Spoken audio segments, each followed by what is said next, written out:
Good afternoon. I'm Dana Tyler. This is your CBS2 update. This afternoon, we are hearing from the police officer who jumped into a crane truck to stop an accused drunk driver. This all happened yesterday on the LIE during rush hour. CBS2's Natalie Duddridge reports from Hauppauge. Well, it wasn't far from this entrance to the expressway that drivers reported seeing a truck carrying a crane driving erratically, smashing into cars. The responding officer somehow managed to get into the cab of that vehicle and stop the driver before he was able to cause any more serious injuries. 47-year-old Brian Sinclair in handcuffs is walked out of the 6th precinct in Selden, charged with driving while intoxicated and leaving the scene of an accident after he smashed into several vehicles on the Long Island Expressway. Brian, why didn't you stop after you hit those cars? This mangled car is one of 4 vehicles authorities say he collided with on the expressway near Ronkonkoma around 6 last night. Sinclair didn't stop, but the impact slowed him down, so a highway patrol officer was able to catch up with him and managed to jump into the passenger compartment of the truck and forced him to pull over near exit 63. I pulled my vehicle to the right-hand side of the road. I was on the grassy portion of it. I ran out of the vehicle. I jumped onto the step rail of the cabin of the truck. I opened the door. Fortunately for me, it was unlocked, and I was able to use my service weapon to convince the driver to put the vehicle in park, which he did. Like I said, I got him at with my service weapon, told him to put it in park, and the only thing he said to me the entire time was, "What's up?" You can see officers give Sinclair a field sobriety test and then walk him to a cop car in handcuffs. Police say somehow none of the people in the 4 vehicles, ranging from 22 years old to 61, were seriously hurt, though 3 people were treated in local hospitals for minor injuries.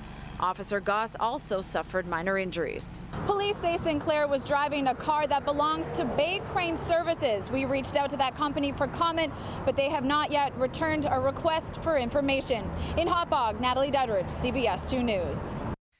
Also on Long Island, an unlicensed teenage driver suspected in a deadly crash appears in court. 15-year-old Cindy Sanchez faces manslaughter and homicide charges as a juvenile in this case. Police say Sanchez was driving when the SUV crashed on the Meadowbrook State Parkway last month. 3 teenagers riding with her were killed, including Sanchez's 13-year-old brother.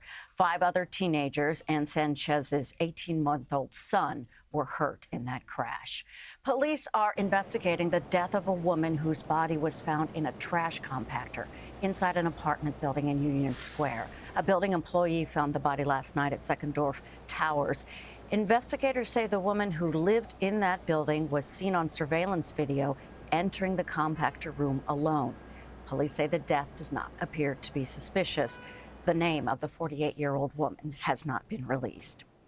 In Queens, some neighbors feel like they've been forgotten by the city because of storm damage that hasn't been cleaned up or repaired. CBS 2's Andrea Grimes reports. I'm in the Beechhurst neighborhood of Queens today. Take a look at this sidewalk behind me. It's literally up on the front lawn of this home here on 14th Avenue. This is not the only homeowner who has sidewalk issues like this. State Senator Tony Avella says he's gotten multiple complaints from constituents in Bayside, Flushing, here in Beechhurst, who had trees topple down from the nor'easter in March that are city-owned trees on the side of the road. The city came and removed the trees, but they never came back, he says, to fix the sidewalks. So this is just one example. The homeowner has been waiting for the city to come and fix the sidewalk here. We've seen a few other locations here in this neighborhood and in North Flushing. The state senator says he's gotten about 8 to 10 at least complaints from different locations. We are reaching out to the Parks Department to see what the holdup is and to see when these homeowners can expect repairs. They say this is a very dangerous situation, and we'll keep you updated throughout the day when we hear back. Caught on camera in Brooklyn, a violent purse snatching. It happened around 3:30 in the morning on the 4th of July. Police say the suspect followed a woman, 30 years old, into her building's front door in Williamsburg. As she walked in, he pulled the purse from her shoulder. She fell, hitting her face on a parked car. She was treated at Woodhull Hospital for pain and bruising. The thief made off with about $2,200 in cash, her cell phone, and credit cards. Now to the latest on the cave rescue in Thailand. The 12 boys and their soccer coach are doing pretty well, in good spirits in the hospital there. The health officials have released new video of everybody in the hospital being treated. Now, the boys and the coach are wearing masks. The Navy SEALs also released video of the dramatic rescue, which shows the divers carrying the boys on stretchers through the narrow cave, flooded much of the way. And they were saved just in time. The main water pump in the caves malfunctioned hours after the rescue, sending water rushing in. When that water level started rising, everybody started grabbing their kit and they were ready to get out. Thankfully, that last seal popped up at the last moment and everyone was able to get out of chamber 3. All of the boys and the coach are expected to stay at the hospital at least through the weekend. How would you like to try on new shades or lipsticks, sunglasses, without going to a store? Yes, there is a new kind of advertising coming to social media. It works a little bit like Snapchat filters. Yes, Meg Oliver reports. Facebook is trying to make the advertisements on your newsfeed more social. The social networking site is introducing ads that allow users to try on everything from a pair of shades to a shade of makeup right on their smartphones. The technology that allows these Facebook ads to work is called augmented reality. Users who click on this Michael Kors ad can use the phone's camera to superimpose sunglasses on their face and see what different colors would look like. The same can be done with virtual lipstick on this Sephora ad, and all of it can be shared on your Facebook page. CNET Scott Stein says that makes it even more attractive to advertisers. You also could be taking photos and sharing that, which means you're transmitting the ad yourself. Augmented reality has been used in video games and products that blend the real and digital worlds. Now retailers are capitalizing on the technology. So you're actually in the floor plan now. From visualizing the inside of an RV to this Lowe's app that lets you see what a grill would look like in your backyard. You're going to see a lot more of it because the biggest players in the game, not just Facebook, but also Google and Apple, are investing a lot of money and a lot of time to put augmented reality across the entire phone ecosystem. Michael Kors was the first to test these ads. Facebook says Sephora and other companies selling everything from fashion to furniture will roll out their own interactive ads in the coming months. Meg Oliver, CBS News, New York. Another hot, sticky day. Here's CBS 2's John Elliott with the forecast.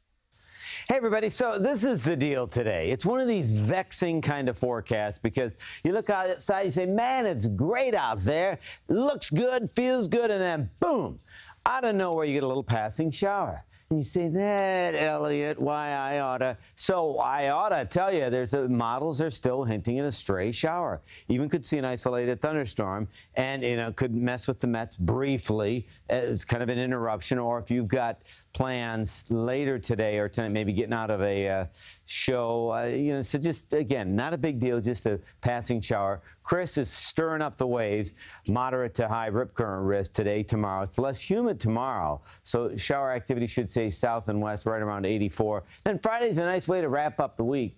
Nice finish and 84, pretty skies. But then, yeah, we are dealing with a change. Humidity values are up this weekend, so you are going to feel it, and then that'll pave the way for really a better chance for a pop-up storm on Sunday.